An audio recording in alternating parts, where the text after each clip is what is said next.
cutting our center top today. I have my chest client of 44, the hip of 48. All right. Now, if you are to fold your top, you fold according to your measurement. The chest divide by 4 plus 2. Okay, that will be the measurement to fold. The chest divide by 4 plus 2. All right. Now, if there are things to note, if the hip is bigger than the chest, or they are the same, if the hip and the chest are the same measurement, then you can go ahead and use the chest measurement and fold. But in a situation whereby the person has tummy, the stomach is big, now you have two measurements. You have your chest measurement and also have your tummy measurement. Now, in folding, you will now use the tummy measurement to do your folding.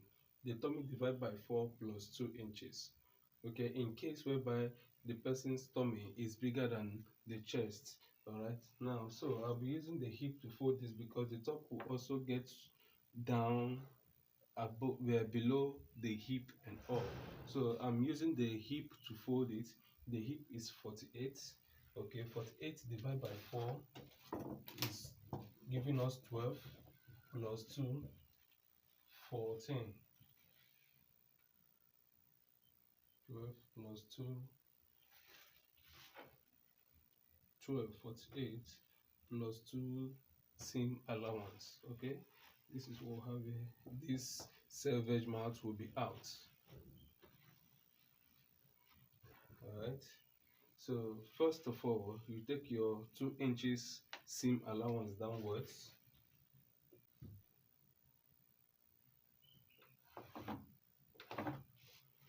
Then you take your top length. Top length is 40. You take your top length measurement, which is 40.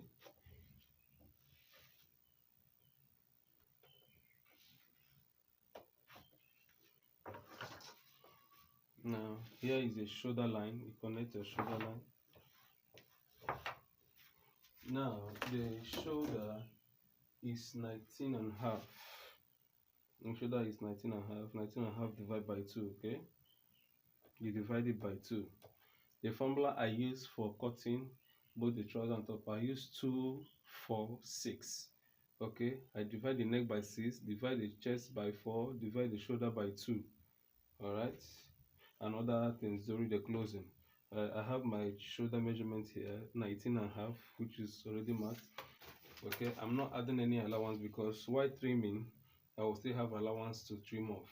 Okay, so no need of adding half inches. Now the chest is 44. Chest is 44. Divide by 4, which gives you 11. All right, gives you 11.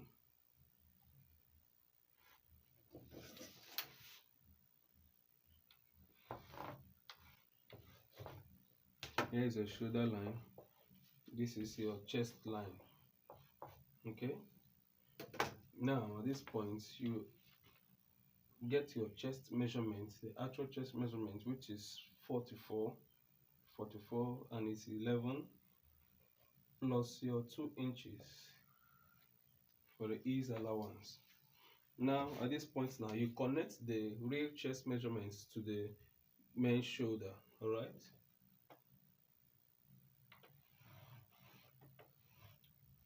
now we'll be slanting this. I'll be slanting with 3 inches. All right, why I slant with 3 inches, so it will relax very well and avoid the rumples at the armholes. All right, okay, so use 3 inches to slant your shoulder. Now take it up to this point, to the neckline.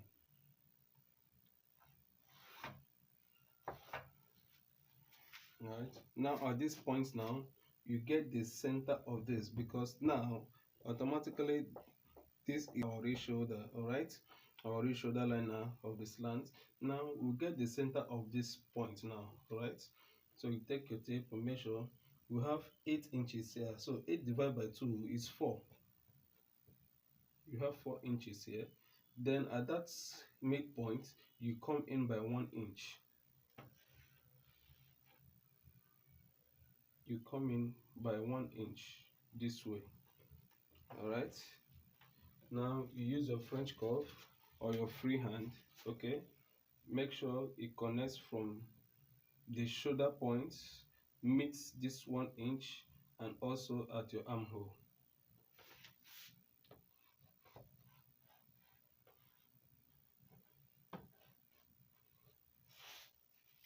You see, so this is what we have.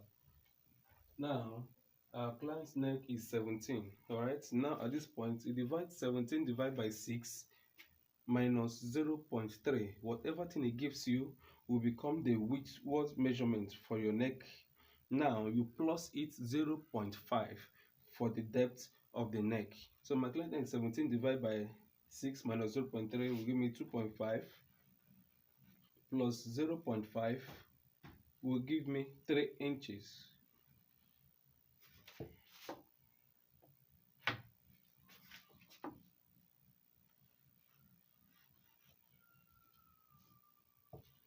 Now, if you don't have your French curve, you can give it form an arc here, give half inch, come half inch inwards, and then you connect your line. You connect the neck, okay? Or you use your French curve.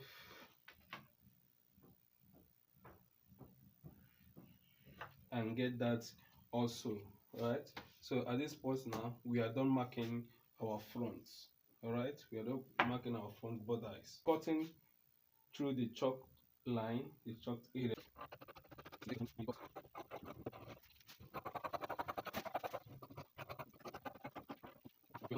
Now with the same measurements, which is 14, we also fold for our back borders. Now I have my front and my back. So please watch at the downside. Please make sure it's greater than 1 inch. The front is greater than the back by 1 inch. All right. Please take note of that. Remember, we slanted the front with 3 inches. Now at this tip point here, I know we can see that clearly. At this point here now, I'll be raising it with 3.5 here for the slanting, and also now down here bring it minus 0.5 and bring down the 3 here. All right, reason for this is that so that you have your, it will be slanted properly the way it should, so that it will slant very well. Okay,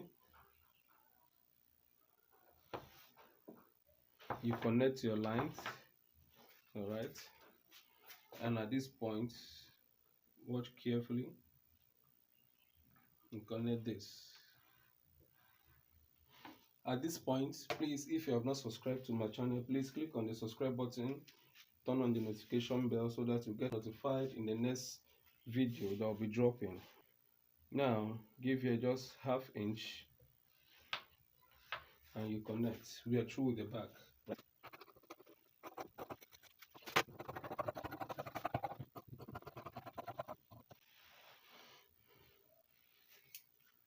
Now please take your time. When you fall your shoulder that you've slanted, you fall it.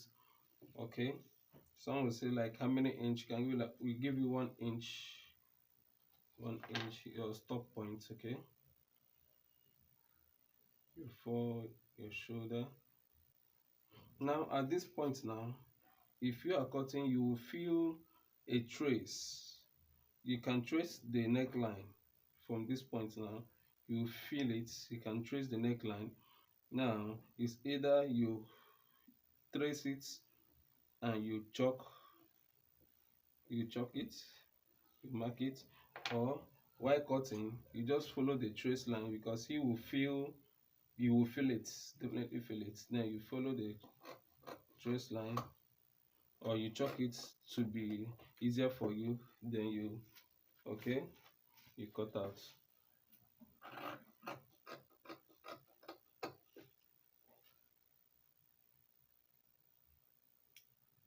You can see what we have here. We are done with the front and the back.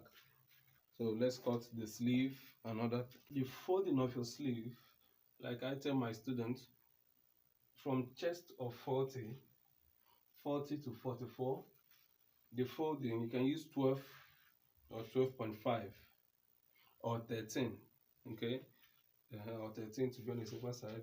12.5 will give you exactly the circumference of the armhole, will fit in perfectly. Why I say so? Because remember, our shoulder is coming this way, it's going to have a slope, all right, to fit in to the armhole, all right.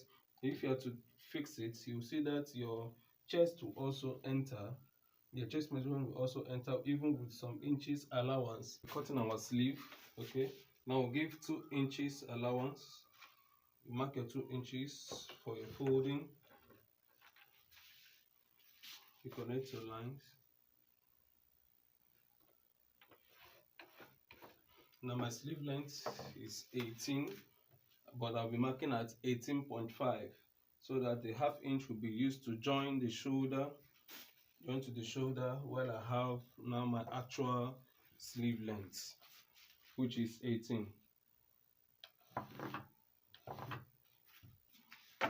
Now for the inner arm, for the armhole depth, I'll be using 6. Okay. So at this point now, I'll be using 5.5 at this point now. Okay. So this is where the slope will start.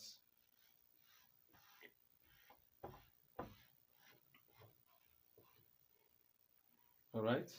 Now the round sleeve here at the wrist is, as the elbow is 15, you put your ease allowance. From the shoulder you come down to 9. Every adult 9, from shoulder to sleeve to the arm 9. Then the round sleeve 16, you mark your ease allowance, then you connect ease allowance. Okay. So at this point I'll be cutting our back yoke.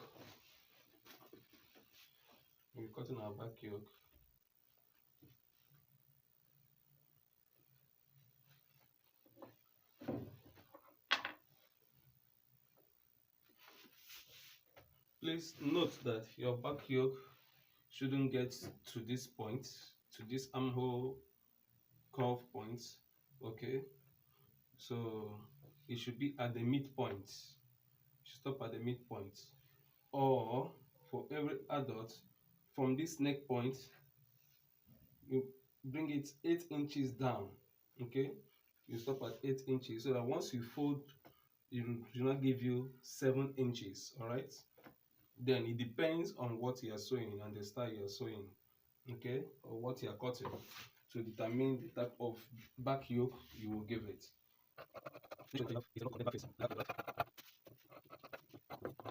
As a front facing, the same way you also mark your front facing and also cut out depending on the style that you are making. So for this, doesn't have any front facing, okay, just flap, piping and pockets. All right. Now at this point I'll be cutting on my flap.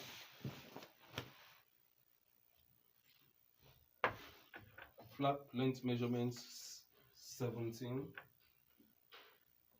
I use 17. All right. 17 by 4. 17 by 4 for my flap.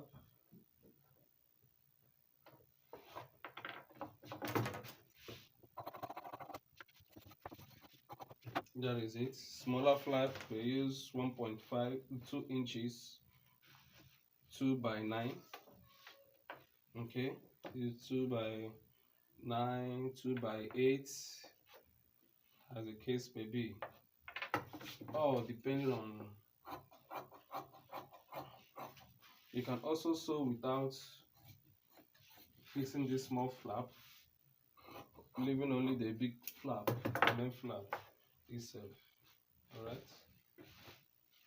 The finishing of every smart pocket, you have 4.5. The finishing 4.5 by 5.5. All right. So I cut at 6 by 8. so that after the next is the piping. Please, this is where you need to pay good attention, because if you don't cut it rightly, it's not going to come out rightly while sewing. All right, you see that this material this way is not stretchy, here it's not stretchy, but this way it is stretching. All right, it's not vertical, not horizontal, but diagonal.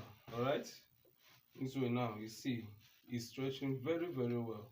All right, the essence of this stretchy part is once you stretches and you hem it will rally around the neck line properly and giving it a very relaxed finishing. All right, so at that point you take your measurements. Okay, the width is 2.5, then the length, if the neck is 19 plus, you can plus it 19 plus 3, 19 plus 4. It's better excess than it's not up to avoid joining or being short of material. Okay, 5,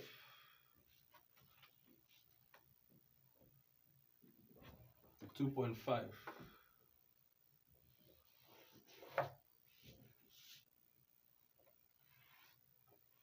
Hey, don't forget to subscribe.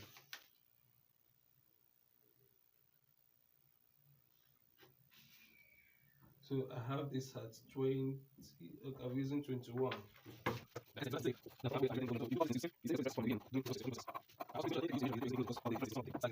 is my piping, as you can see. All right.